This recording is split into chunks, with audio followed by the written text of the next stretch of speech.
গুগুলোকে পায়রা একই রকম। এটা 10 দিন আগে পেয়েছিলাম, ওই গাছে ওর বাসা। এইটুকুনি ছিল, এসে দেখি ওইখানে পড়ে আছে। তারপরে তুলে নিয়ে এসে রেখেছি, রাখার পরে এখন বড় হয়েছে। এখন ওকে মুক্ত করে দেবো।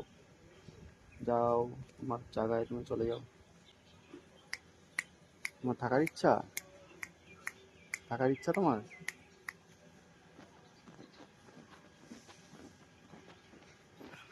তোমার থাকার ইচ্ছা রেখে আছে? দাও, আজকে রেখে দাও, কালকে চলে আসো।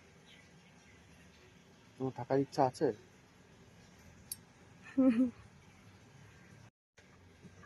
ওকে ছেড়ে দিয়েছি, তাও যাচ্ছে না, ও আমার কাছে পোষ মেনে গেছে। এই চলে গেল। বন্ধ করে দাও, ওর মুখের সামনে গিয়ে ভিডিও করো। ব্যাস, অফ করে দাও, অফ করে দাও।